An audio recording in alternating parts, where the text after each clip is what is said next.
Hi everyone, welcome back to i-TUTOR IAS Academy Tamilnadu History NCERT series. Today we are discussing Unit 3, that is the Vedic culture. Okay. In last video we discussed about Harappan civilization or Harappan culture. The cities of the Harappan culture had declined by 1500 BC. Consequently, their economic and administrative system had slowly declined. Around this period, the speakers of Indo-Aryan language Sanskrit entered the northwest India from the Indo-Iranian region. So the Vedic culture or Vedic civilization, it is named after the Vedas, sacred texts that provide the primary source of information about this period and are the foundation of Hinduism. This culture was characterized by a pastoral, tribal, and later agrarian society that worshipped nature deities and developed a hierarchical social structure that eventually led to the caste system. Okay, so this is the base about the Vedic culture or Vedic civilization. And by 6th century BC, they occupied the whole of North India, which was referred to as Aryavartas. Okay, Aryavarta, about around 6th century BC. This period between 1500 BC and 600 BC may be divided into early Vedic period, or the Rig Vedic period is around 1500 BC to 1000 BC, and the later Vedic period is around 1000 BC to 600 BC. Okay, so this is the time period of Vedic culture or Vedic civilization and original home of the Aryans. There are many theories about the original home of the Aryans. The one of that is the Bal Gangadhar Tilak argues that the Aryan came from Arctic region on astronomical calculations. However, the theory of southern Russia appears to be more probable and widely accepted by historians. From there, the Aryans moved to different part of Asia and Europe, and they entered India in about 1500 BC. So it's the starting of the Vedic culture or Vedic period and the end of the Harappan civilization, and came to be known as Indo-Aryans. They spoke the Indo-Aryan language Sanskrit. Okay, so this is the original home of the Aryans theory and Vedic literature. The word Veda is derived from the root vid, which means to know. Okay, its meaning is know. In other words, the term Veda signifies superior knowledge. The Vedic literature consists of the four Vedas. Maybe all of you know Rig Veda, Yajur Veda, Sam Veda, and other Veda. These are the four Vedas, and in Vedic literature. And Rig Veda is the earliest of the four Vedas, and it consists of 1028 hymns. And Yajurveda consists of various details of rules to be observed at time of sacrifice. And Samaveda is a set of tune for the purpose of chanting during sacrifice. It is called the Book of Chants, and the origin of Indian music are traced in it. That is about Samaveda. The Atharva Veda contains details of rituals. Okay, so four Vedas for purpose. And beside the Vedas, there are other sacred works like Brahmanas, Upanishads, Aranyakas, and the epics of Ramayana and Mahabharata. These are the other works. There are other sacred works, other than Vedas. And the Aranyakas are called forest books, and they deal with the mysticism, rites, rituals, and sacrifices. That is about Aranyakas. It's all about forest. Okay, related to forest book. The author of Ramayana was Valmiki, and that of Mahabharata was Vedavyasa. And Ramayana by Valmiki and Mahabharata was Vedavyasa. Okay, so this is about the Vedic literature. Rig Vedic age or early Vedic period, that is around 1500 to 1000 BC. This is the time of Rig Vedic age or early Vedic period. The Rig Veda refers to Sapta Sindhu or the land of seven rivers. This includes the five rivers of Punjab, namely Jalam, Chenab, Ravi, Byas, Satluj, along with the Indus and the Saraswati. So please pinpoint these rivers in your river system. Okay, for map study. Political organization. The basic unit of political organization was Kula or family. This is the basic unit of political organization. The base was from family. It's called Kula. Okay, several families joined together on the basis of their kinship to form a village or grama. The leader of grama was known as Gramini. Gramani. Okay, so you can call Gramani or Gramini. So family, then after that grama, the head of the grama was called Gramani. A group of villages constituted a larger unit called Vizu. Okay, the group of villages consists a large unit called Vizu. It was headed by Vishyapati. Okay, so Visu and its leader is Vishyapati. The highest political unit was called Jana or tribe. This is the highest political unit, that is Jana or tribe. There were several tribal kingdoms during the Rigvedic period such as Bharadas, Matsyas, Yadus and Purus. These are the different kind of Janas or tribal kingdom. The head of the kingdom was called as Rajan or king. Okay, so kingship or king, the word start from here. Okay, from the Vedic period.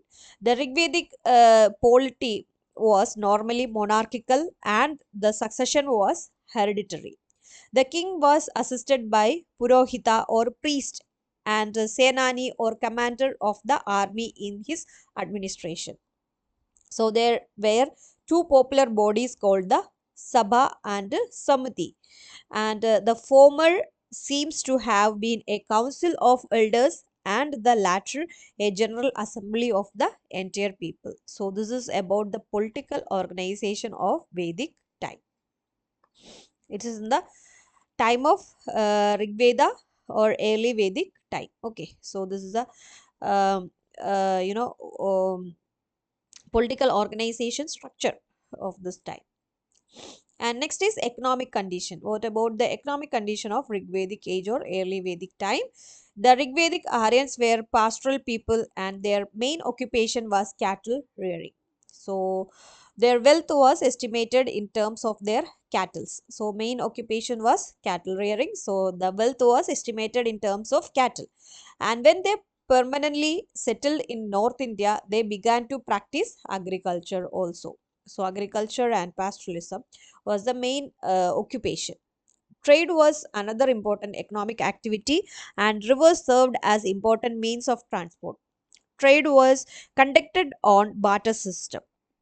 Okay, so in last video we discussed what is barter system, and in the later time gold coins called nishka were used as medium of exchange in large transactions. Okay, so it's the starting of gold coins. This is the early Vedic period, is the starting of the gold coins. So next is religion. What about the religion? The Rigvedic Aryans worshipped the natural forces like earth, fire, wind, rain, and thunder. They personified these natural forces into many gods and worshipped them. The important Rigvedic gods were Prithvi, that is earth, Agni, fire, Vayu, wind, and Varuna is rain, and the Indra, that is thunder. Okay, this is the main god. There were no temple and no idol worship during the early Vedic period. Prayers were offered to the gods in the expectations of rewards. Ghee, milk, and grain were given as offerings. Elaborate ritual were followed during the worship. So this is about the religion of early Vedic period. Next is later Vedic period, that is around 1000 BC to 600 BC. So the total time period of Vedic period is 1500 to 600 BC, and in 1500 to 1000 there is a early Vedic period, and 1000 to 600 BC is the later Vedic period. Okay, so Aryans further moved towards east in the later Vedic period. The Satapatha Brahmana refers to the expansion of Aryans to the eastern Gangetic plains. Parikshit and Janamejaya were the famous rulers of Kuru kingdom. Okay, there was one kingdom in that time, that is Kuru kingdom. And Pravahana Jaivali was a popular king of the Panchalas. He was a patron of learning. After the fall of Kurus and Panchalas, other kingdoms like Kosala, Kashi, Videha came to be prominence. So kingdoms, exist in that time. The famous ruler of Kashi was Ajada Shatru, and Janaka was the king of Videha with its capital at Mithila. So Janaka was the king of Videha. His court was adorned by scholar Yajnavalkya, and Magadha, Anka, and Vanga seem to be the easternmost tribal kingdom, and the later Vedic text also refers to the three divisions of India, that is Aryavarta.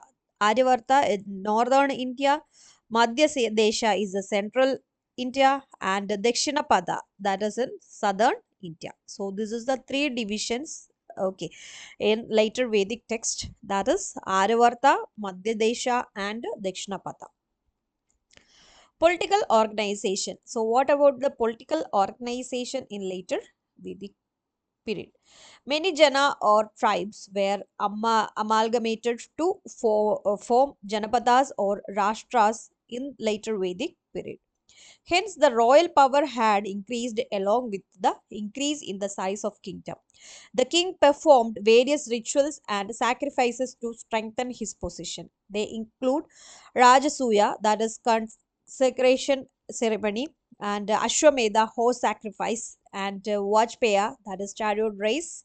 And the kings also assumed titles like Raja Vishwajana and Ahila Bhuvanapati, that is the lord of all earth, and Ikrat and Samrat, that is sole ruler. So these are the titles for the Rajas. And in later Vedic period, a large number of new officials were involved in the administration in addition to the existing Purohita and Senani and Gramani. They include the treasury officer, tax collector, and royal messenger. At the lower level, the administration was carried on by the village assemblies. The importance of the Samadhi and the Sabha had diminished during the later Vedic period. So, in the about Samadhi and Sabha, we discussed the early Vedic time, and in later Vedic time, its importance was diminished.